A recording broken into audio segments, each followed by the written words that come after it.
Hello. Huh. Hello, hello. Lovely audience over here today. Thank you for coming to the school to listen to us. Thank you so much. So, to start off, I have a question for all of you. What do coastal waters, World War II, and the Hubble crop Bajra have in common? Pearls. Coastal waters house oysters that create pearls. A turning point in World War II was the Pearl Harbor attack. And Bajra is what we call in English pearl millets. Pearls, as we know, are rare, precious, and formed through the constant irritation of the oyster. Imagine for a moment the experience of an oyster. As Manisha ma'am rightly highlighted, one day something invades its shell. A small parasite or a grain of sand. It's an irritant, an unwelcome force it has no control over. But rather than succumbing to it, the oyster responds by coating this irritant in layers upon layers of nacre, eventually forming a beautiful, lustrous pearl. The oyster is simply doing what it can to cope, to survive.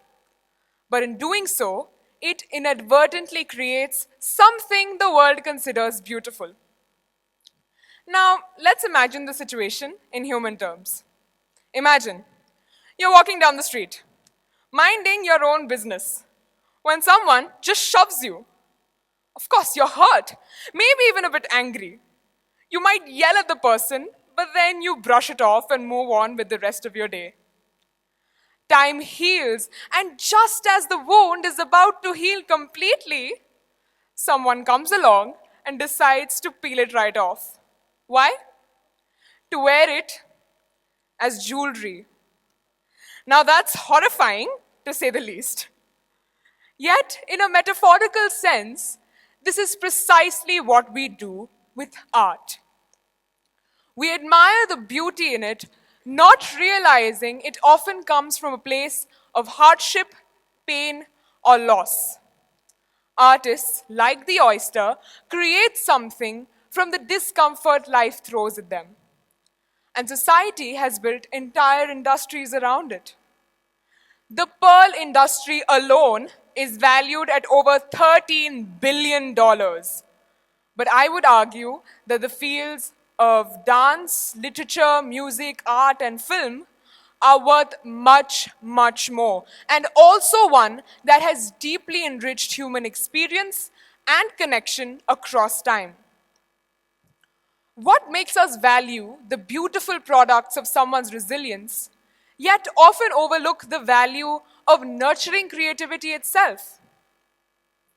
When life pushes us down, some whine, some complain, but a few choose to do something different. They write, they paint, they dance, and they sing. They take life's irritants and turn them into something that shines. Javed Akhtar once said, "Art is the vocal cord of society." And I completely agree. Art is how we express our shared experiences and how we connect on a level that transcends words and logic. Yet, I sometimes worry, is this voice fading? Is our society, in a way, becoming mute? Is it because of this unspoken rule that says the arts are not serious enough and are not a stable enough career option? As an actor, dancer, and musician myself, I sometimes feel like an outsider. Most of my friends are working towards examinations like JEE, NEET, or UPSC. They're preparing to become doctors, engineers, and IAS officers. And most of them, believe it or not, enjoy creative pursuits. They play an instrument, they sketch, they write poetry. But for most, these are side hobbies and not career options.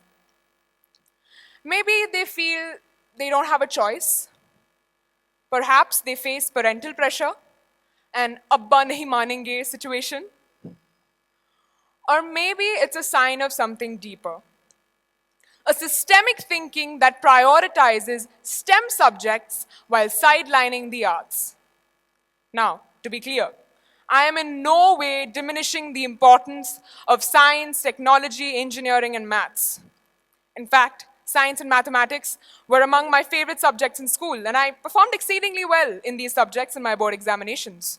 Surprisingly, even better than some of my friends who chose to take up science.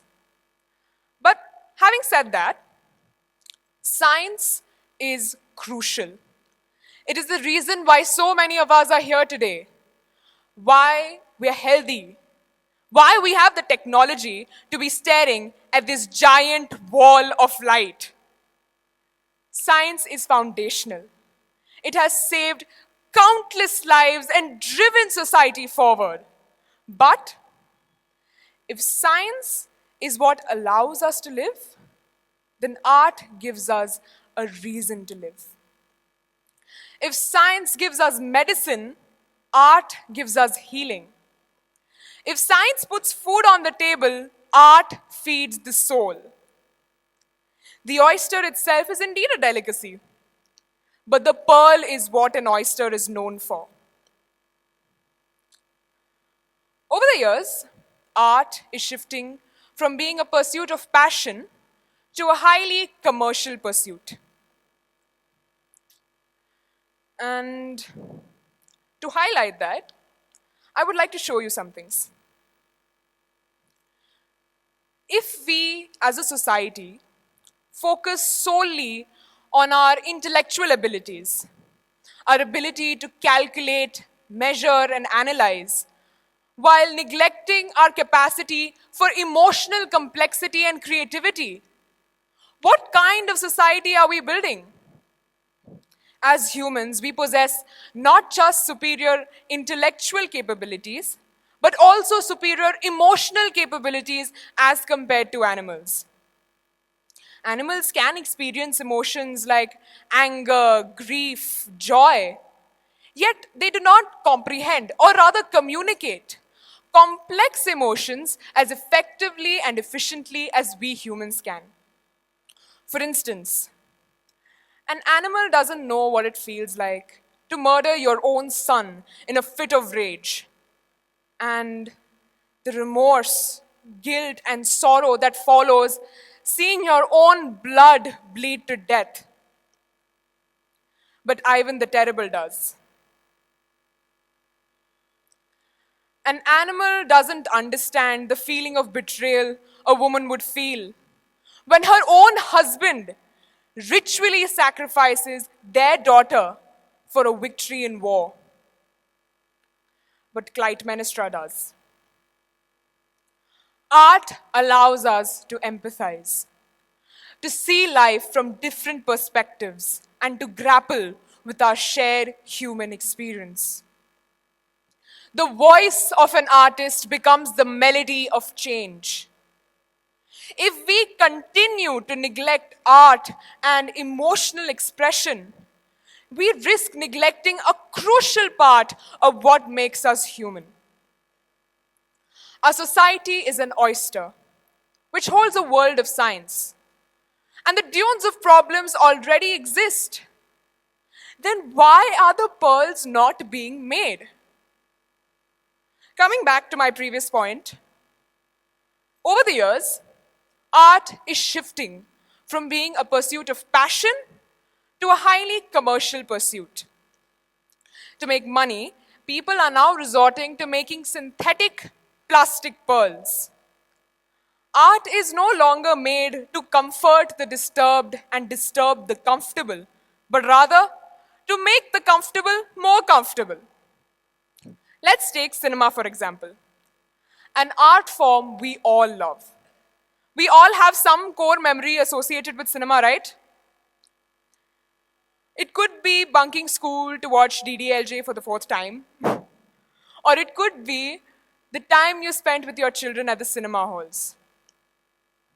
For me, watching movies and talking about movies was an essential part of growing up. No Amitabh Bachchan film was missed in the household, and the right bag was always filled with spoilers for the poor rickshawala. Going to the theater was an event. But now we all think, why bother? We'll watch it when it's available online. The only movies we now go to watch in the cinema halls are masala, multi-starrer action films. And that too bad ones, with only animal-like violence and no actual food for thought.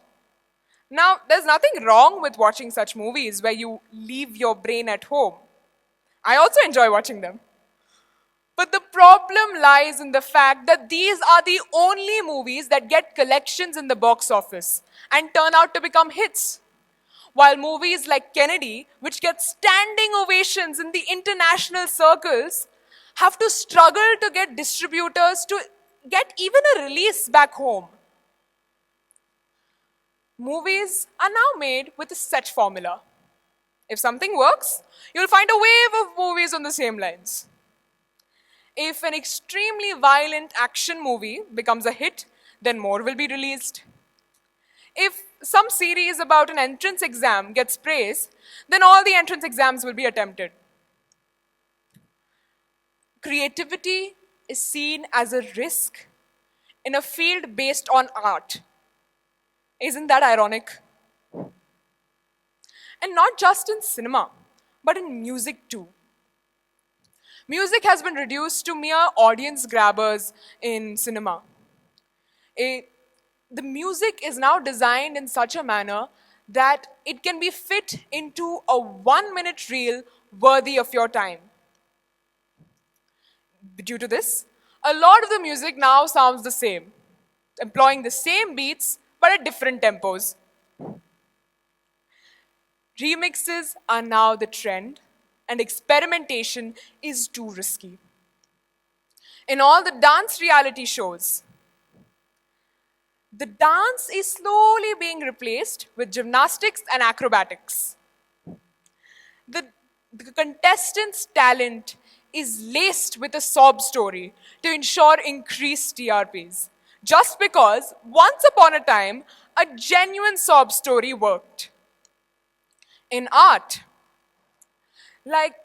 oh, pardon me, there has been some glitch. Never mind, you'll have to see dance only for now. Okay. In art, the art that we saw in the previous slides, they made people feel something. But now, artwork has been reduced to a price tag to be displayed on one's wall to show the world how rich one is. Due to which, art went from masterpieces of intricate detail to doodles with mops. If we want pearls, if we want a society that values beauty, resilience, and connection, we must create conditions for art to flourish. We should first inculcate a culture of appreciating art, consuming art that challenges societal expectations and truly comforts the disturbed and disturbs the comfortable. Not just watching movies and listening to music for entertainment, but for enrichment of the soul as well. We have to make a choice. Let's not encourage these formulated works. It is our responsibility as audiences to create an environment, to create a conducive environment for good art and not discourage unconventional thinking. Real pearls or synthetic plastic pearls. You may not be able to tell the difference at first glance, but when you scratch the surface, you will know which is which. Thank you for letting me have the pleasure of your time.